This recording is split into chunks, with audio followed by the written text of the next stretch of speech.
Okay, तो चलिए शुरू करते हैं दोस्तों अगर आपको किसी इंग्लिश वाक्य में इज दिख जाए, IS इज, तो समझ जाइए वहां पे है की मीनिंग छुपी हुई है। मतलब उस वाक्य के हिंदी में है तो होगा ही। अगर कहीं पे आपको एम दिख जाए, AM, तो समझ जाइए कि उसके हिंदी के अर्थ में लास्ट में हूं आ जाएगा।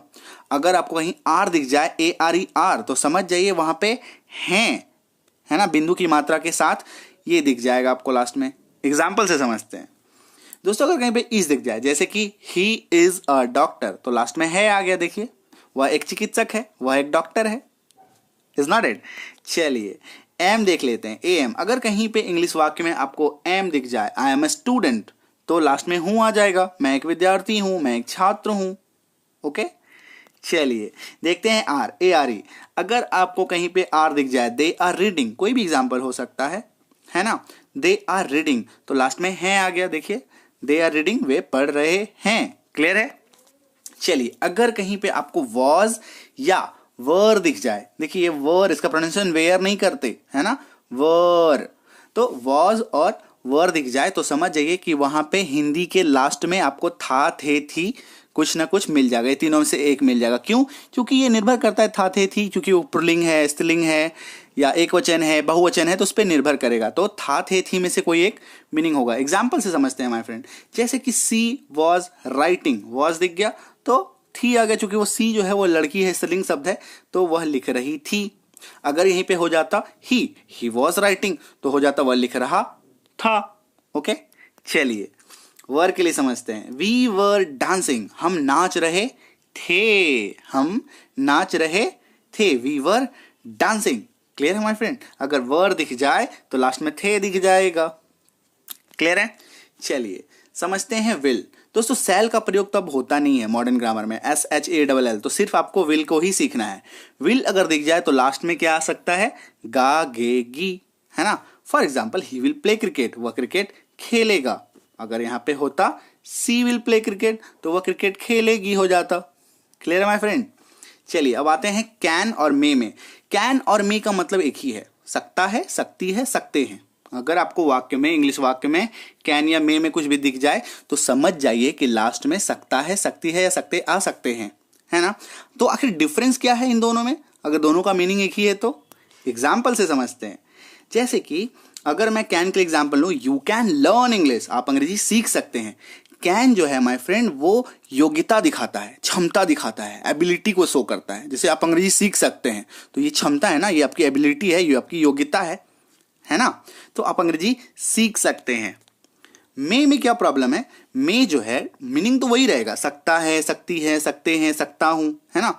मे में क्या ये इशू है, मे आई कम इन सर, ये ना बहुत ही पोलाइट होता है, रिक्वेस्ट होता है, क्या मैं अंदर आ सकता हूं सर, बहुत ही रिक्वेस्ट के साथ ऑफिशियल यूज करते हैं, फॉर्मल यूज होता है मे का, है ना। May God bless you, may you live long, है ना। तो इस तरीके से इसको यूज करते हैं। मे मतलब सॉफ्ट स्पोकन के लिए यूज करते हैं हम लोग मे, और कैन जो है वो थोड़ा टाइट होकर के, can I come in, can I do it, है ना, इस तरीके से, या आई कैन डू इट, है ना, थोड़ा सा योग्यता, थोड़ा पुश के साथ उसका एक मीनिंग आता है। Okay my friend. चलिए समझते हैं कुड को। बहुत लोगों को इसमें डाउट होता है, कुड का मतलब क्या होता है। ये देखिए हिंदी के लास्ट में आपको कुड में दिख जाएगा सका, सकी, सके, सकता था, सकती थी, सकते थे। इन छह में से कुछ भी आपको एक यूज कर डालना है। जैसे कि एग्जाम्पल मैं दूंगा, आपको क्लियर हो जाएगा। आई कुड डू इट, मैं यह कर सकता था, कुड दिख गया तो लास्ट में क्या आ गया, सकता था, I could do it. Clear है। अब अगर इसकी सका, सकी, सके कब आएगा, जैसे कि I could not come to the class, मैं क्लास नहीं आ सका, मैं class, I could not come, मैं नहीं आ सका, मैं नहीं आ सकी, कुछ भी एक मीनिंग हो सकता है। क्लियर है माय फ्रेंड। चलिए समझते हैं हैज और हैव को, और साथ ही साथ हैड को भी। हैज और हैव अगर दिख जाए तो समझ जाइए कि लास्ट में पास है आ जाएगा, और हैड दिख जाए किसी इंग्लिश वाक्य में तो समझ जाइए कि लास्ट में वहां पे पास था आ जाएगा। कैसे आएगा, एग्जाम्पल से समझते हैं my friend. Okay, for example I have a pen, मेरे पास एक कलम है। ये देखिए पास है मीनिंग आ गई ना, आई हैव अ पेन, मेरे पास एक कलम है। अगर हैव दिख जाए तो लास्ट में पास है आ जाएगा। क्लियर है। अब हैज के लिए देख लेते हैं, ही हैज अ कार, तो क्या आ जाएगा लास्ट में, पास है आ जाएगा। ये देखिए उसके पास एक कार है, he has a car. Clear है दोस्तों। अब समझिए आप एक चीज कि हैज और हैव मेन वर्ब भी है और हेल्पिंग वर्ब भी है। अभी जो हम लोग सीख रहे थे ये कहीं ना कहीं मेन वर्ब है ना। अब समझते हैं हेल्पिंग वर्ब की तरह से इसका कैसे यूज होता है। तब उसका मीनिंग कुछ नहीं होगा, तब जो है आप सोचिए कि हैज और हैव इसका पास होगा, नहीं, इसमें कुछ मीनिंग नहीं होगा। ये फिर सेंटेंस की प्रकृति पर निर्भर करेगा, उसके नेचर पर डिपेंड करेगा। मैं आपको एग्जांपल देता हूं, क्लियर हो जाएगा। जैसे कि यू हैव स्टडीड, आप पढ़ाई कर चुके हैं या आपने पढ़ाई कर ली है। अब यहाँ पे ये भी हो सकता है you have been studying, have फिर भी है, आप पढ़ाई करते आ रहे हैं, है ना। तो हैव दो जगह यूज होता है, एक तो यूज हो जाता है परफेक्ट के साथ, परफेक्ट टेंसेस के साथ होगा, है ना। परफेक्ट यानी कि मैं यहाँ पे बात कर रहा हूँ प्रेजेंट परफेक्ट, क्लियर है। और एक जगह यूज होगा प्रेजेंट परफेक्ट कंटिन्यूअस के साथ, है ना। अगर आपको इसमें डीप आपको स्टडी करना है तो आप टेंसेस वाले वीडियो पे विजिट कर जाइए, है ना। लिंक जो है आपको डिस्क्रिप्शन बॉक्स में मिल जाएगा, इसी वीडियो के खत्म होने के बाद मिल जाएगा, और आप सीधे सीधे व्हाट्सएप करके भी सभी वीडियो के लिंक प्राप्त कर सकते हैं। क्लियर है माय फ्रेंड। तो अभी हम लोग आप ये समझिए कि हैव को हम लोग हेल्पिंग वर्ब की तरह से भी यूज करते हैं, लेकिन अगर सिंपली आप यूज करें तो ऐसे भी यूज कर सकते हैं, आई हैव अ पेन, मेरे पास एक कलम है, ही हैज अ कार, उसके पास कार है, मतलब पास है।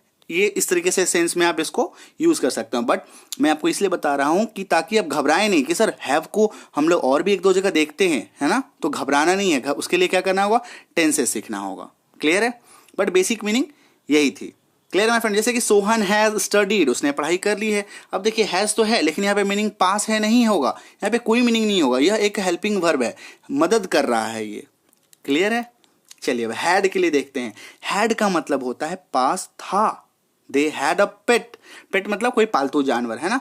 तो हैड अगर है तो क्या आ जाएगा लास्ट में, पास था। उसके पास एक पालतू जानवर था। कहते हैं ना इनके घर में बहुत पहले ना एक पालतू सा कुत्ता रहता था, एक टॉमी था, कोई कुछ भी एक नाम का हो सकता है ना। तो हम लोग ऐसा बोलते हैं इनके पास था। आई हैड अ कार, मेरे पास एक कार था। ठीक है। तो जब हैड को आप हेल्पिंग वर्ब की तरह से यूज करेंगे तब कोई मीनिंग नहीं आएगा, लेकिन हैड को जब आप मेन वर्ब की तरह से यूज करेंगे तब पास है, पास था, यानी पास है तो चला जाएगा हैज हैव के पास, और हैड होगा तो पास था हो जाएगा। क्लियर है। चलिए हैड को देख लेते हैं हेल्पिंग वर्ब की तरह से कैसे यूज होता है।